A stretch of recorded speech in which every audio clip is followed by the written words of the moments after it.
Welcome to episode number 39 of the First Responder Wellness Podcast. My name is Conrad Weaver, and I'm so grateful you've joined us today. So what are you doing for training for your teams in the area of mental health? May is National Mental Health Awareness Month, and so we're offering the PTSD 911 documentary and educational toolkit at a discount throughout this month. So if you want to get your people talking about health and wellness, the film and toolkit is a great way to start. And it can be a great addition to your training program. With only a couple of weeks to go in May, time is running out to get the 10% discount. So order it today and join the dozens of agencies that are using this as a vital part of their wellness training. Visit ptsd911movie.com/toolkit. That's ptsd911movie.com/toolkit. So how do you train or prepare first responders for the trauma they will most certainly encounter on the job? Do you have any processes in place to prepare young rookies and newbies for those hard things to see? My guest today is Marc Hill. Marc is a seasoned firefighter and paramedic who is best known as the author of Too Dark 30. He has more than 20 years of experience, not only as a firefighter, but also as a public school teacher and administrator, as well as being a college professor. He serves on the emergency services in his community, and he just wrapped up his career as a firefighter as a full-time fire chief. Just a word of warning, this episode contains conversations that involve some of the traumatic scenes that Marc experienced as a firefighter and a paramedic. So if you're affected by these types of stories, be warned. Stay tuned for this compelling conversation. Hey, if you're enjoying the podcast and think others would too, be sure to subscribe and share it with your friends, family, and coworkers. Our mission here is to bring you content that inspires you to develop a culture of wellness for yourself and for those around you, so that you and other first responders can thrive and have a successful and meaningful life and career.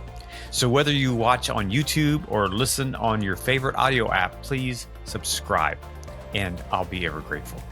Thanks again for listening and watching. And now here's my conversation with Marc Hill. Well, Marc, welcome to the First Responder Wellness Podcast. So good to have you on the program today. Thanks, Conrad. Thanks for having me. I appreciate it. Thrive and about what's your connection with first responders? Well, I'll sit in the Wayback Machine. If we want to do that. My dad was a volunteer firefighter up in Upper Michigan, where I'm originally from. So I grew up in the firehouse. What up there they called the fire hall. Going even older school, the fire hall. And the building actually is pretty cool. It's I think the original building, it was up in Negaunee, Michigan. I think that building was built in like 1880 something. Wow. So it was, nostalgic in the fact that it was built when you had horses and they had, there was a hay barn and, there was all kinds of, all that kind of stuff. And the hose tower that was there was pretty unique because you could climb up. There was certain scaffolding and old wooden ladders and things where you could actually climb up to the very, very top.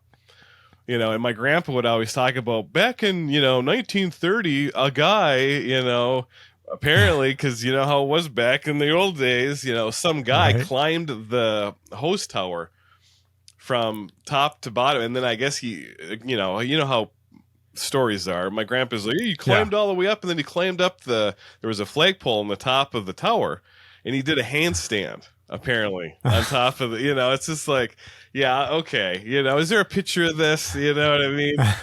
So, but legend has it. Yeah, legend has it. Yeah, some guy, which, hey, maybe it did happen. I have no reason that he wouldn't be honest with me, but it was a cool old building. I mean, it was really, really cool. And, my dad would bring us down there and, so I grew up rolling hose, and I grew up, doing, knots and having them tie me up and, stuff like that. And riding on the fire trucks back when you could ride on the fire trucks, and throw candy out, during parades and stuff like that, so sure. I grew up in that aspect. And went to college, became a teacher first. But as soon as I was teaching, I joined my local volunteer fire department that was in my area. So, I did that for many, many years. And then besides the volunteer firefighter, I also got my EMT. And then through weird circumstances and happenstance, the synchronicities of the universe, I got my master's in education and leadership, and then actually got laid off from teaching after 8 years. And then it was, okay, well, now what, right? So if you wanted to get a full-time job in fire, here, at least in Wisconsin, you needed to also have your paramedic. Gotcha. So I went back and got my paramedic, which was one of the hardest things that I've ever done. I'm still waiting for National Registry to send me a letter saying that, sorry, even though it's been, 10 years, we screwed up your test and you actually haven't passed, And so I got my medic, and then I became a fire chief, actually. I was the first full-time chief in Rothschild here in Wisconsin. I did that. And then I lost my job there because they didn't want to have a full-time chief anymore. So they cut that position. So then I got laid off again. So was it mostly like a volunteer? It was a combination crew? Department. So we had a day crew for the ambulance primarily. And if there was fires, everyone was a firefighter / EMT, or like in Wisconsin here was IV tech is what they called the intermediate level. And then we had some paramedics, but we weren't a paramedic level service, even though I was a paramedic and there was other people that were paramedics. But we acted at our level of, care. Sure. But it was a combination. So I was the only full-time person, technically. And everyone else would sign up for a day shift or, on-call shift, stuff like that. And everyone, you got paid a wage. So it wasn't a true volunteer department. When I was up in Anago, where I was on my volunteer department, we got paid per call. There was a couple departments, actually. There was one that was close to us. They were true volunteers, so there was no monetary compensation for their time. What they would happen, they would get points. So if you came to the station for a call, you'd sign in. And then you would get so many points per response. And then at the end of the year, they would throw this big dinner party. And then you would get so many tokens to put your name into drawings for stuff. And that was the compensation. So they were true volunteers. They didn't. I think that's the way it is here in Emmitsburg, aside from the few county guys they staff the ambulance 24/7. With the EMTs. But I think all the fire response folks are all volunteer. And some of them are actually full-time in other agencies, but they live here, and so they volunteer. Yeah. I think our chief, he's a lieutenant down in Virginia. Yeah. And he's the chief here. Yep. And it's funny too, like there were the volunteer department, when I was in Anago in the volunteer department, they allowed the city of Anago was full-time. But it was it was a single station. I think their total, I think it was like 5 people were on shift. So they were a smaller department. I think they only had like 18 people altogether that were full time. Their contract allowed them to be a parts of other volunteer departments. After I was the fire chief in Rothschild and got eliminated from that position, I went over to the bigger city where I live here in Wausau, and I was on Wausau Fire, and we had they're up to 60 now. So we had 3 crews, 3 cruises now it's up to 18. But we were not allowed to volunteer. So it was in our contract because the city, and how lawyers, the city didn't want you to go and act in a volunteer capacity, get injured, then Sure. come to There's work a risk of that, right? and then be like, yeah, I got hurt, and then even though, we also weren't allowed to play basketball because someone, played street ball and, it was, right. it's like, Twisted okay, their you know ankle. what I mean? And then, It was over the top insurance lawyer stuff, you know what I mean? Yeah. But sucking the fun out of everything, of course, so. Yeah. So in all of your experience, both volunteer and full time, what was the, if any, kind of training, any kind of insight into mental health, into wellness for firefighters? Well, which is so funny that you mentioned that. So because I had been a teacher for 8 years prior to getting into the full-time fire service, I was pigeonholed as the training guy all the time. Mark, you were a teacher. You can, you're going to train all these new, you know what I mean? So it's fine. Yeah. Okay. No problem. I enjoy teaching, I do. And, I have no problem doing that. So it was one of those things where, okay, fine. Because I was on B crew, which everyone knows is the best crew. So, A crew and C crew, then I would always get texts and emails about, hey, when you were training, because obviously I can't train everybody because I'm on just the one shift. So I would I'd be getting calls and, hey, how did you do that? Or what were you doing with this? Or when you were explaining that, how did you, so I was constantly telling people, this is how this works. And this, because you don't know what you don't know, right? So Sure. Yep. It's one of those things, and that's why I wrote my book. I wrote Too Dark 30 as a guide for other people. And in one of the chapters, chapter 9 specifically, I spent a lot of time talking about dealing with death and dying and dealing with the mental health issues that we all, have to go through, all the baggage that we end up, seeing in the service. Whether you're volunteer or full time, doesn't matter. All the crap that we see all the time, and all the training, all the massive amount, all the hundreds and probably close to 1,000 hours of training, all the different things that I've gone through. I have never sat through a class, not a single one, where they ever mentioned how to tell someone that their loved one died. Not once, No one and ever. You think with as often as you have to do that, that's something that they would teach. Yes, never once, not even mentioned. You know what I mean? Like, wow. It's like one of those hindsight things, and it's just like, how could you not, like, these are smart people that are making these textbooks, right? They're supposed to be committees of very intelligent folks that have a lot of experience. It's like no one ever thought to include that. It just, even a paragraph, not even a remote mention, of how you go. Literally. So when I was training, I would take these new kids, and I'll call them kids because they were half my age. I'm old enough to be their father, So I'd sit them in the back of the ambulance. I'm like, okay, we just spent an hour working on an old lady, didn't make it. Now I want you to tell me that my mother that I've is now dead.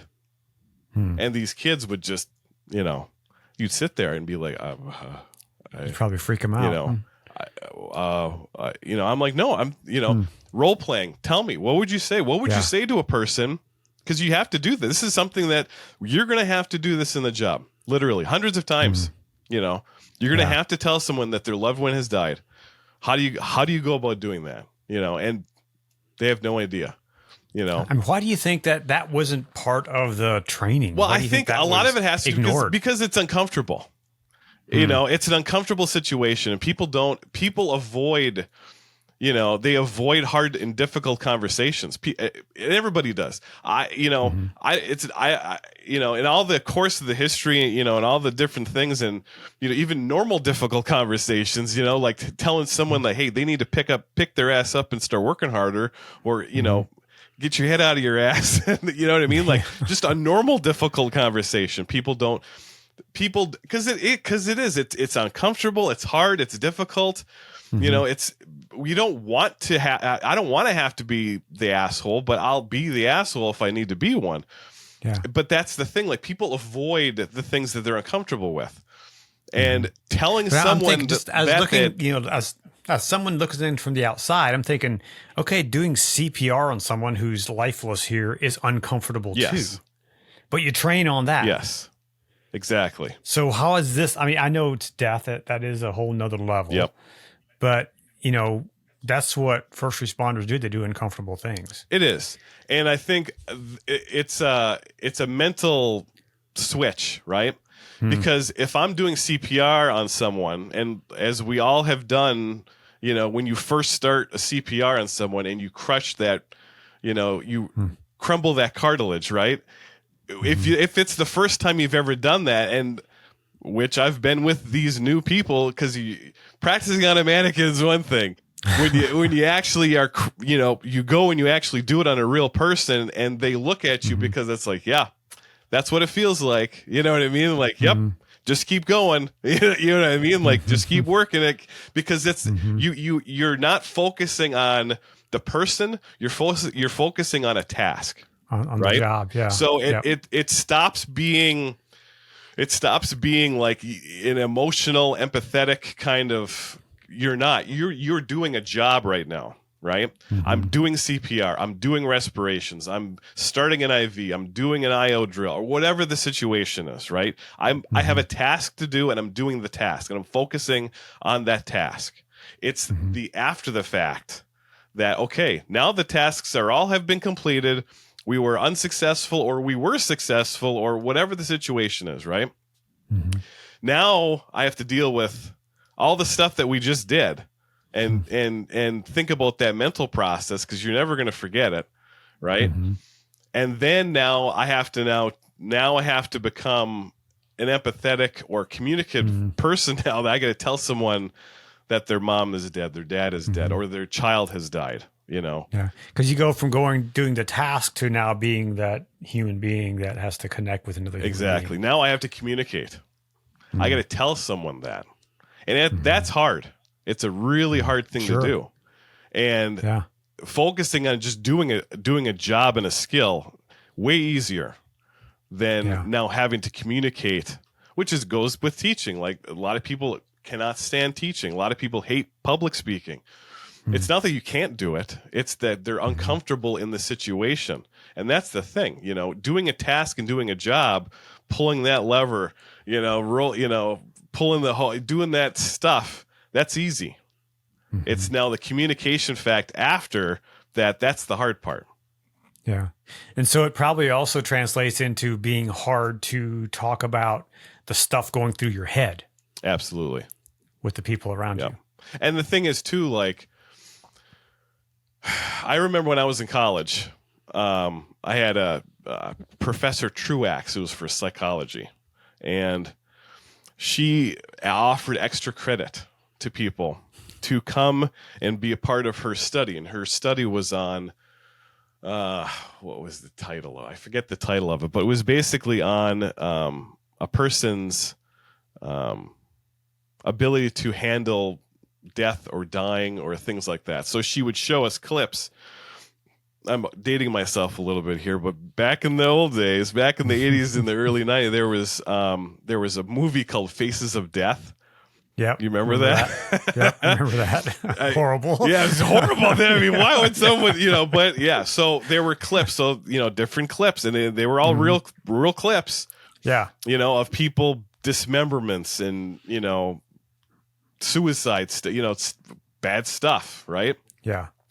So we'd watch a clip, and then we'd have to rate, you know, how uncomfortable we were. And then she had us play, remember that, like, Duke Nukem game from back in the day, you know what I mean? Or like Wolfenstein, you know, which are horrible graphics, you know, compared to the stuff they have now. But it's a first-person shooter. You're just going around shooting monsters, and, you know, there's, you know, stupid pixelated blood splatter, you know, stuff like that. And then you'd have to sit in, you have to rate your comfortability, you know, blah, blah, blah, blah. And so when we did that, she actually threw my results out because I didn't have a personal, like, I was like, yeah, well, that's what happened. You know what I mean? Like, whatever. I could shut off that aspect. You were looking at it more from an objective as a firefighter would, or as a responder would. It was exactly. So I could shut that off. Now, going into it with the new kids who don't have aspects, who have no experience and things like that, I wanted to try to, relate to them. Listen, this is, like I said, with telling me that, someone died. So going through that process and trying to work with them and try to create ways that hopefully are, positive ways to deal with some of these situations that we get put in, versus going down the negative route. You know what I mean? Yeah. So, and that was always super important to me, because I had seen so many people that they were having problems. I mean, if I really wanted to, I could start crying because of all the crap. But no one wants to. You don't want to dwell on those things, and that, and that's the thing too. Like dealing with like different mental health issues and talking to psychologists, psychiatrists, or therapists, or whatever. When you go through and you talk about certain things, and you voice your concerns, or your voice, your issues, and you voice those things, getting them out does help, but it's still there. It's never going to go away. You know what I mean? Yeah. Talking it's a about memory it, that's in your mind. it's always going to be there. Yeah. 100%. And so for me, it was more of how do I deal with whatever it was, right? And then how do I not dwell on that fact? Because I think it's the dwelling that I think leads people down that negative spiraling rabbit hole. You know what I mean? Because you're constantly and from what I've going learned back to it. Through producing my film, what I've learned is that, some of these bad things come into your world. You have an event, whether it's a terrible accident or whatever, and there's an emotion that's attached to that event. And that's where the trauma happens. Yeah. And if you can detach that emotion, then that becomes, you're in a better place. Yeah. Kind of like what you were watching those Faces of Death thing. You were detached from that emotion. Yeah. You were detached, so it didn't affect you as it would perhaps if there was someone that you had worked on. Yep. Or knew. Yep. And they died, and now there's an emotion attached to that. Yeah. And I think too, like with her study, which is, stupid, back in 1985 or 86, I remember my dad back in the day, rented a VHS player to watch a movie, right? And what did he rent? He rented RoboCop. So here I am watching RoboCop, rated R. I mean, you know what I mean? Yeah. Like, and then like halfway through the movie, I remember him turning to me and be like, "Mark, you understand that this is all fake, right?" Because it's like, because the actual RoboCop from the 80s was pretty gory. It was pretty graphic. Yeah, I mean, it was. I remember that. I watched that that movie one time. I was like, this is horrible. Nothing an 8-year-old kid should be watching, at all, And now that I've got 3 girls, I couldn't imagine watching some of that. But here, it's like, oh, it's fake, right? Oh, yeah, Dad, I know it's fake. Sure. But that's the thing, like, movies and things like that, that kind of desensitization that we, quote unquote, have desensitized, a whole populations. Yeah. I don't agree with that, because I think people understand. I shouldn't say everybody, but I'm sure there's obvious caveats, and there's a small portion of population that maybe thinks it's the same portion that probably thinks soap operas are actually real, But that's the thing. It's like what you see on TV. It's a movie. That's just it's not real. It's television. That's not real. They're not really killing those people. You know what I mean? They're acting. That's fake stuff. When I'm playing video games, I'm not shooting real people. It's fake. It's all make believe. Going around playing, Gran Turismo or Grand Theft Auto and mugging people. I'm not doing that in reality. It's just a game. It's fake.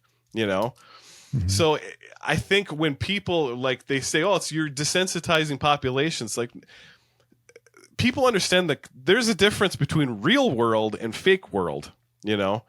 When we're out in the field and we're doing the things that we're doing, because someone's literally bleeding out in front of us, and I have to put this tourniquet on, and I have to do these things, and I'm trying to save this person.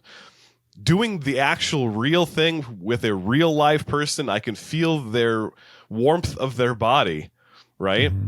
And then when they die, I feel their coldness, you know, and they don't look like a real person anymore. They're like a dummy because they've lost that life essence, right? That spirit that was in them is gone. You know what I mean? So real world versus the fake world are two different things. And I think a lot of people, they think that they know because, oh yeah, I've watched videos and I've watched different things and I can handle this. And then they get to the real world and it's like, holy shit. Yeah, this is not what I thought it was. Right. This isn't fun and games. This is not, this is real stuff, and so how can leadership in the first responder world, how can they prepare, at the academy, how can they prepare, these new recruits, young, innocent minds for these things that they're going to face? I think part of it has to do with really making sure that they have the ride time that we're all supposed to have, right? We're all supposed to have hours of ride time, and make sure that by ride time you mean going along with the crews and being on scene. Yeah, because so for like when I got my medic, I don't remember how many hours. I mean, like I said, it's been over a decade now, but I know there was like maybe 100 hours or something. You were supposed to, and then they split it up. You're supposed to have so many hours of cardiac, so many hours of like stroke stuff, so many hours of child, there was, stipulations. But making sure that you're actually doing it with live people, right? Because that's going to give you the experience that like when you walk in, I just had a conversation with a guy yesterday. It was a Canadian company. They do VR stuff, and talking to them about how can we use VR, virtual reality, and train some of these new people, which is a great why not, because VR it's gotten very, very good. So, it's crazy accurate, and that will help. I mean, it really will. It'll help give someone maybe not the true life experience, but at least they've got an idea.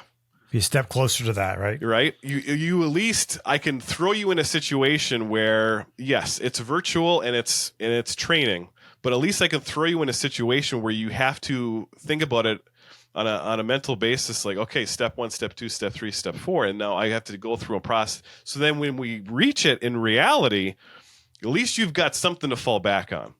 At least you've got some sort of training, as opposed to having nothing and just jump in that deep water and start swimming, right? Yeah.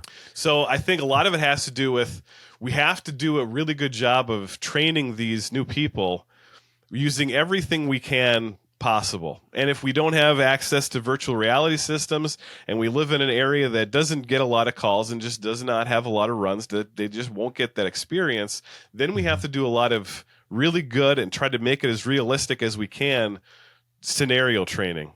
Just one-on-one or, in small groups. Listen, like I said, sitting a kid in the back of an ambulance and telling me that their mom died, that even though we're just in the back of an ambulance, it's just you and me, there's, I don't need anything other than that. Conrad, tell me that my dad died, right? Just do that over and over and over. Let's work it. Let's go through the process. This is how in my book, which is I took the grieving, talk about the different steps of the grieving process, talk about what is, identify the person, talk about what you did. Don't say that they've passed, say that the person has died, because don't leave ambiguity. Don't say, well, they've moved on. Yeah. Moved on where, you have to be blatant with people.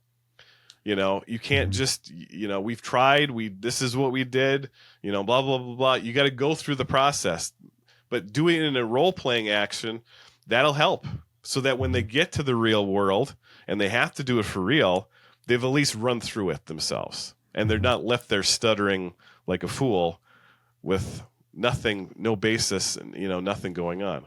So we need to. So I'm interested in this. You mentioned the word grieving. Yep. Is that something that first responders do when one of their calls that people don't make it? Do you guys grieve? Well, so two things with that, right? Literal grieving, and understanding that whole grieving process, the steps of grieving, because we all are going to go through whoever we come in contact with. We have to understand they're going to be in denial. They're going to be, all those different steps, right, of that process. So when we first see a person, we have to understand what are they going to go through, or what are they going to see. So that is that part, right? Then there's the second part. So there's an acronym that's grieving, and each letter of grieving stands for a different step in the process of relaying information to a person that they've died. So like when I talk about the grieving process when I'm teaching, I do both. So I talk about the steps of grieving as a person, and we have to understand where they're going to be. They're going to be, and it depends on the person, right? If someone's in hospice, we get called to a hospice patient. Obviously, those people have had some sort of communication or discussion. There's a reason why they're in hospice, right? Yeah. So they're going to be past the initial stages of the grieving, because they're going to go into the rationalization that, okay, we knew this was coming, kind of a thing. Versus someone like, with the SIDS call, baby death calls that I've been on, you're not expecting a child to be dead. So they're going to be in the denial process. They're going to be in the, I'm pissed off at the world. This can't be. No, right? So, but as a student and as a, first responder, we have to understand where these people are going to be coming from, right? We have to know that going in. Then I can go into the second part of the grieving, which is the acronym, So, getting into, the person's identifying who you are, identifying what happened, giving emotional support. Do you want me to call anybody? Literally the steps, of how this goes through. And again, going back to that training aspect of, well, let's run through it, right? Because which is why I came up with the title for my book, Too Dark 30, because when 2:30 in the morning, when it's a crap hole situation and you're left there, you got to be able to know what you're gonna do and how you're gonna react to different things. So when you're on that SIDS call, yep, and your crew goes back to the firehouse, what's the grieving process for you guys? Well, and I talked about this story briefly in my book. So it was for us, and I've been in a couple of them. One was a survival situation. We got called, which is also kind of funny. So because I had a prior life as a teacher, there was a couple people on our department that I had as students. So, you know what I mean? So I ended up, and as a fire chief, there's a couple people on the department that worked for me, in the prior department. So that was always kind of a funny situation. But so I was with a former student of mine who always used to call me Mr. Hill. So that was my nickname at the fire station. It was always don't call me Mark. It was always Mr. or Coach Hill, because that's what these guys would call me, because that's who they knew me as, right? Sure. So I was with one of my former students, and we get called to. It was how old was the kid? I think he was 9 months old. Difficulty breathing, kind of a Joe Common call you get all it. Difficulty breathing, blah blah blah. Respond, blah blah. Okay, so we get over there. Lady comes up to us with this child who is literally turning blue. So obviously we know there's, yep, something's going on here. This is for real. It's go time, right? Strap on your big boy pants, because it's going to get real quick. So in that classic situation, someone walking up to you with this child, right? So I grab the kid. We get in the back of the ambulance. We're doing all these different things. And I asked the lady, I said, well, did they get into any kind of medications? Did they go through, were they playing with something? Did they get something, you know what I mean? Like your common, why is this kids should be breathing. There's a reason why this is going on, right? And we're trying to do different things. Nothing. So finally I look over at him. I'm like, you know what? we had gotten an IV established. I said, let's give some Narcan. Why not? It's not going to hurt anything. And sure enough, guess what happened? Kid started to pink up. I'm like, and we had the BVM going. We were doing breaths anyway. So, I mean, but it was better, right? Give him another one. Give another round. We ended up giving, so on the way to the hospital, we ended up giving 3 rounds of Narcan. Wow. So when we got to the ER, told the doc, so they did a tox, screen, blah, blah, blah, blah. Yeah, the kid had gotten into someone's medication in their purse. And they didn't, it's just like, why would you not say that? Right? Yeah. Because they were scared that someone's going to get in trouble. Yep. Yada, yada. It's just like, who gives a shit about getting in trouble? You don't want your child to die. Like, these are important things you need to communicate with us. Like, I'm asking you what happened, and you tell me nothing. I don't know. It's like, yes, you do know. You would know exactly what the frick was going on here. You need to be honest and tell us this, So the kid was, luckily, the kid survived, right? So that was a good call. But at the same time, it's just like, it could have gotten way worse, if we hadn't given Narcan, if we just were trying to do the blow by, or if we hadn't tried to do something else, put a, nasal in, try to do some other things, make sure this kid was breathing, because he could have, went into cardiac, no problem, because obviously that's what happens, right? When you aren't breathing well for quite some time. The other baby call we had was literally for a SIDS call. So the baby was completely unresponsive, blah, blah, blah, blah, blah. So we get there, and that kid was 3 months. So I'm doing CPR on a 3-month-old, classic double thumbs, doing the whole thing, and it's gone. It's dead. It was already, you know what I mean? And now, so in the book I talk about, so now what, right? So for us, we had a process of getting a after action, and dealing with that kind of thing. And we had, our battalion chief was really good, and he had the employee assistants come in and had a therapist come in, and we sat in a room, and the lady was very nice, and she's like, would you like to talk about, blah, blah, blah, blah. And we all just sat there. You know what I mean? No one wanted to say anything. No one wanted to admit to anything. And everybody in the room, we were all dads, so we all have our own children, which makes it worse when you have, of course, those kind of calls. It's like you're imagining or you're seeing these other children, that you have, and you don't want, this, you want it to go well, and it didn't go well, but we all just sat there. You know what I mean? And hindsight, and I talk about this in the book, I'm like, that was stupid, right? Because what are we getting out of sitting there not saying anything and not being honest, right? Nothing. We got nothing out of it. And we could have had so much better, outcomes amongst the 4 of us that were involved with that call, right?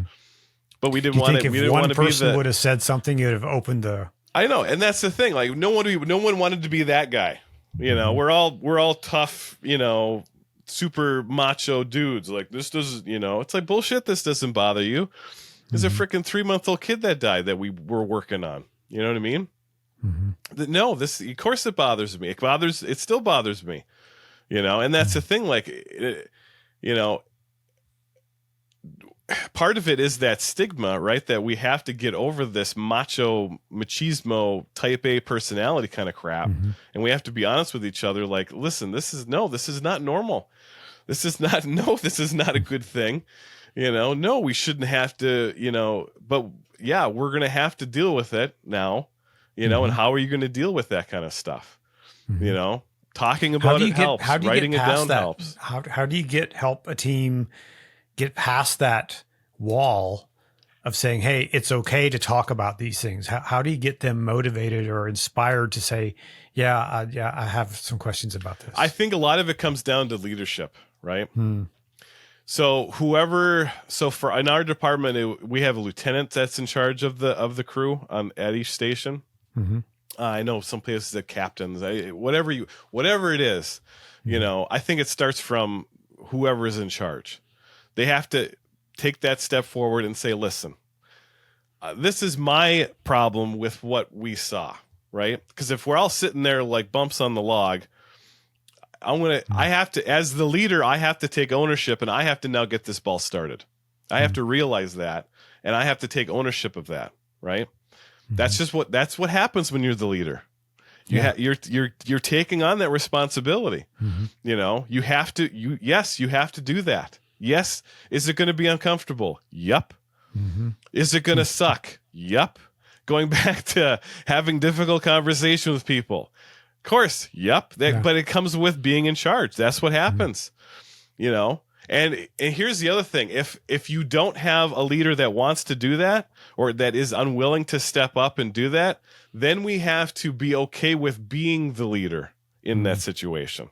We have to be okay with being that person that, okay, you know what? Yeah, I will talk about how this was the worst freaking call I've ever been on so far in my life. And yes, it bothers me to this day. And I can see it in my head. If I wanted to, you know, talk about that. We have to. So if no one else wants to talk about it, you have to, yes, be that person to step up and step forward. Yep. Because you have that one experience, then you have another one, you know, a week later. Yep. If that continues, then that's going to build up. Oh, with everybody involved. Yes. And then you're going to start, you know, and I know it's a well-used thing, but it's that bucket, right? You're filling your bucket. And eventually your bucket of stress and crap and, you know, the different calls, you know, that bucket's going to overflow. And on the other hand, if you start that process of saying, hey, let's talk about this, I have a problem with this.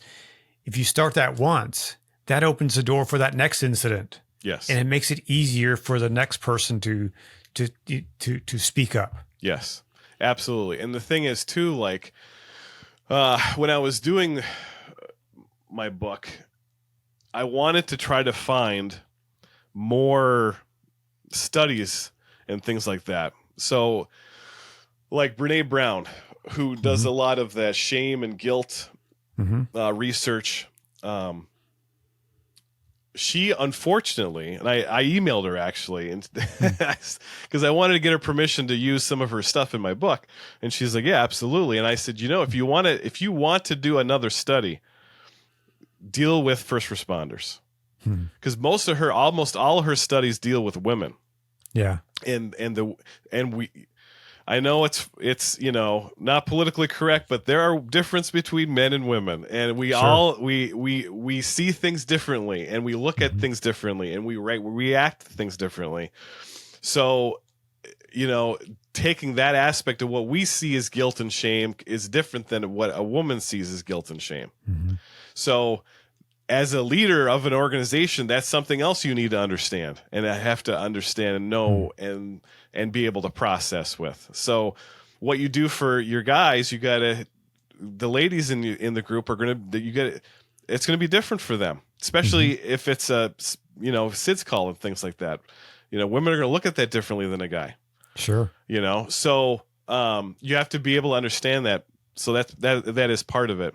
But I think the other thing is like, what are some other things we can do to try to process and deal with those situations? There was actually a British study that dealt with playing games, Tetris, you know, your classic Tetris game. And it actually, that study dealt with first responders, and it said that if you played games of that fashion, and I'm not saying go play, you know, some sort of super complicated game. We're literally talking Tetris. You know, remember that stupid snake game where you're, you know, eating stuff and you're making the snake bigger, you know, that type of game. Okay. Candy Crush, you know, whatever. If you play that game within like an hour or so after a traumatic event, the likelihood of you actually having PTSD or having issues post is lessened by considerable percentages. Wow. Just playing a stupid game.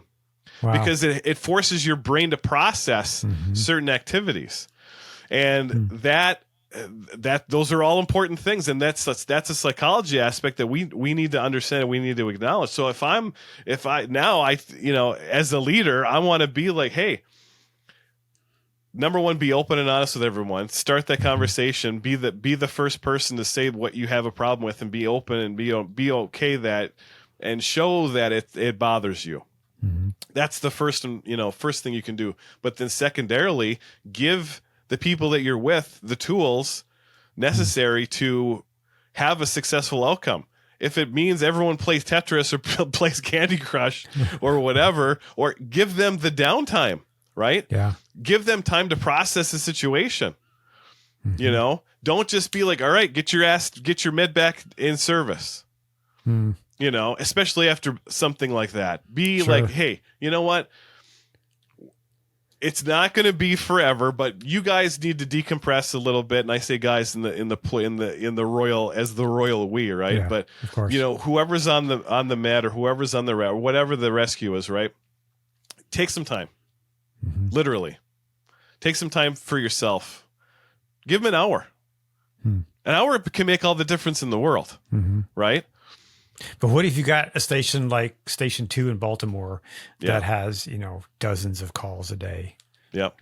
And that's the thing, like, at the end of the call, you need to be, whoever that leader is, you need to be like, listen,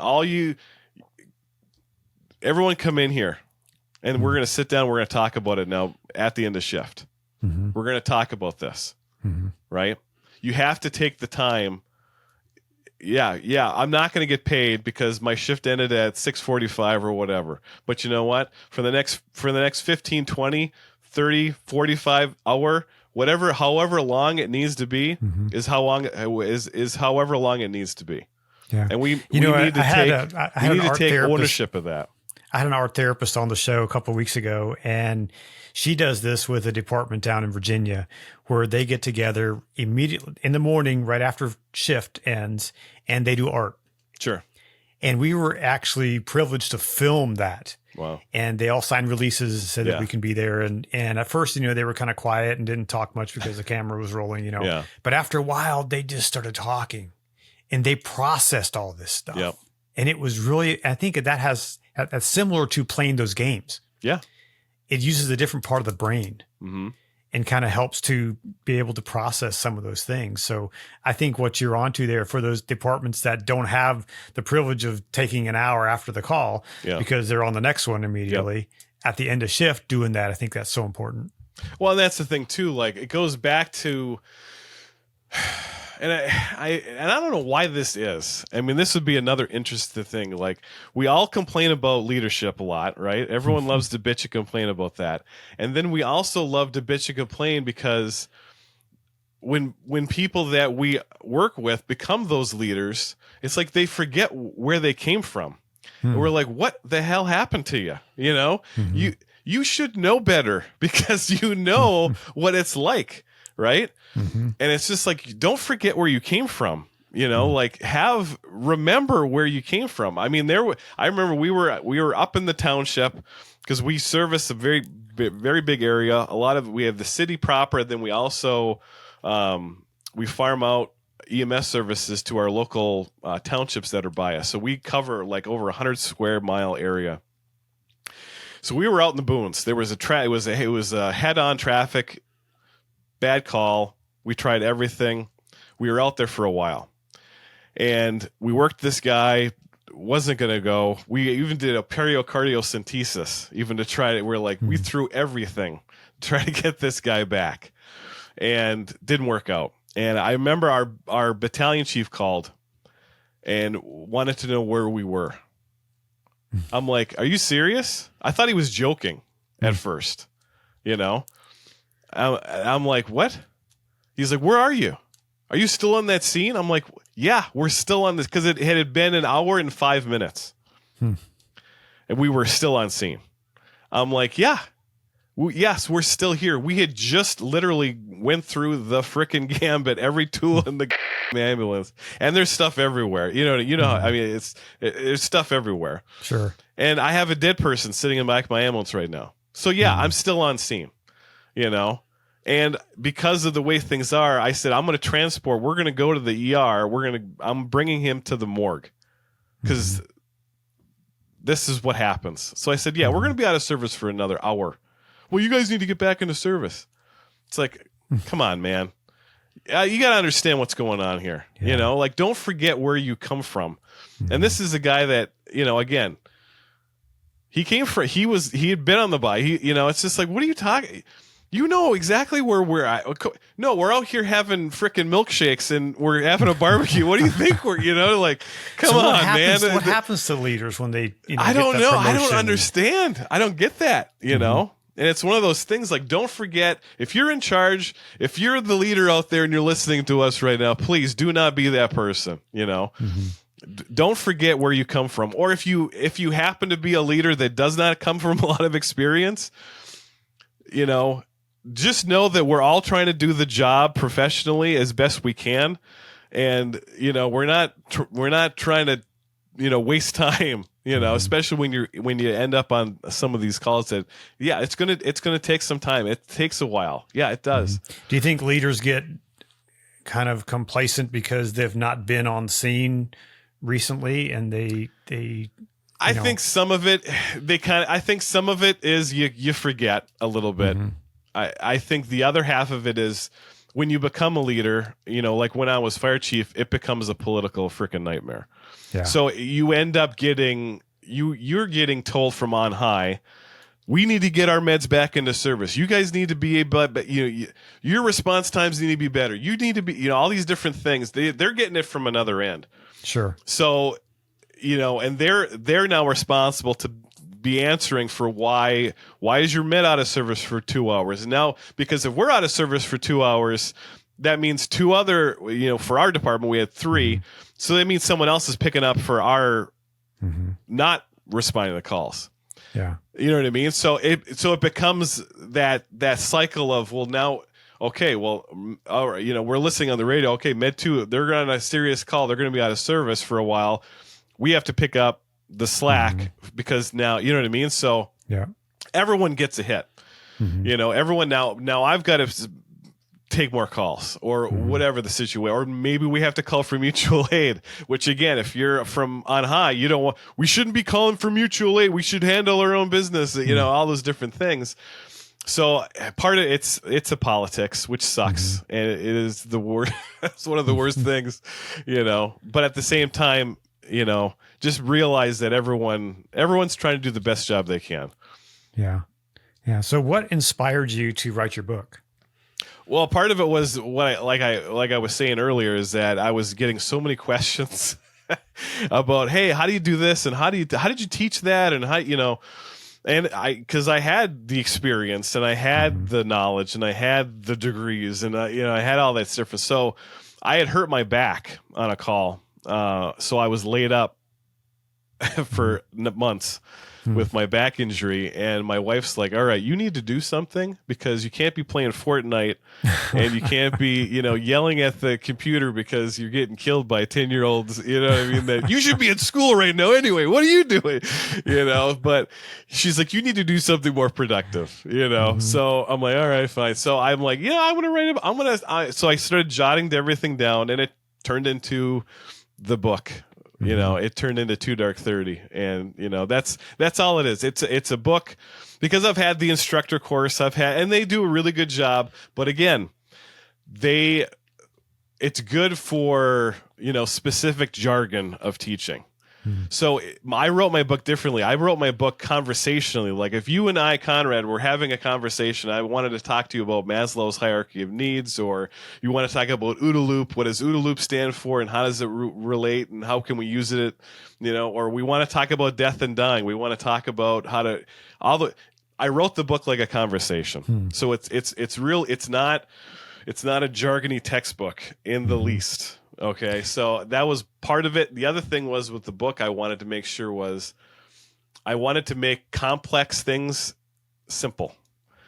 So you don't need a degree to understand basic concepts of, the way the teaching styles that we all learn differently. I happen to be a visual learner. I love watching videos, and I love watching, things or listening to someone talk. I learn great. My wife, she's a book learner. She needs to sit there and she needs to read, and she will reread.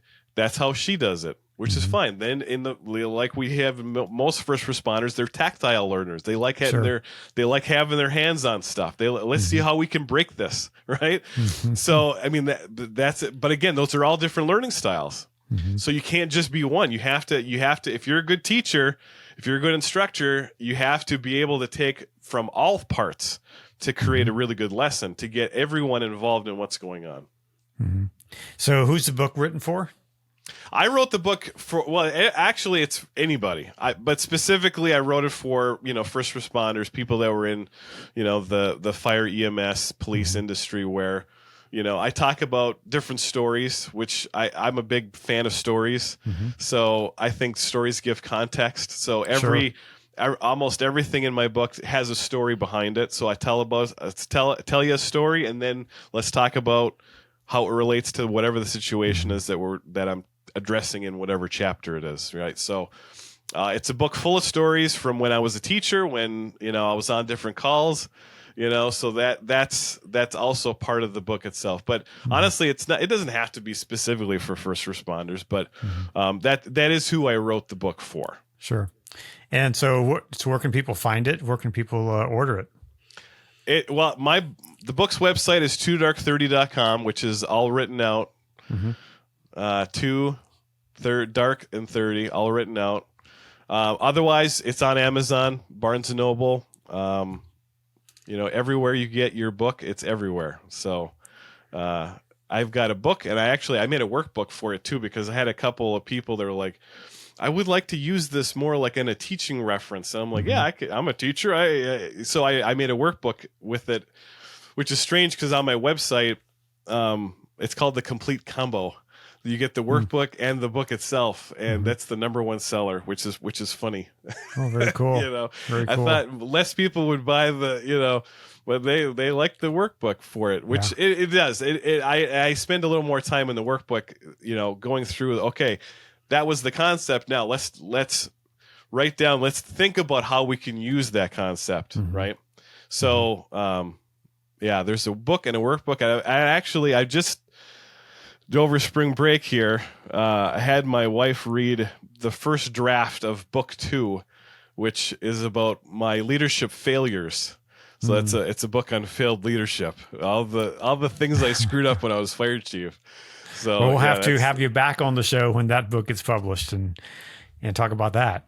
Yeah, that's a whole different that's a whole nother game of like I said, the politics, everything else. But how to truly screw up when you know better. It's just like, man, I can't believe that. But there's all kinds of different things, and I'm on LinkedIn, Facebook, Instagram, all those different things. You can contact me either way. Otherwise, my email is just Marc Hill, Marc with a C, the French spelling, Marc Hill at 2dark30.com, which you can contact me on my website too. But again, awesome. I'm open to anything. If anybody has any questions, or they, whatever you want, I am a free resource. I try to help as much as I can. I can't guarantee that it's 100% accurate. I can give you my opinion. I can give you what's worked for me. But and if I don't know something, I'm the first one. Like I say in my book too. Like, don't be that person that I know everything. Let me tell you how humble I am. No. I will be the first person that I have no idea, but I might know someone that does. So we can try to figure it out together.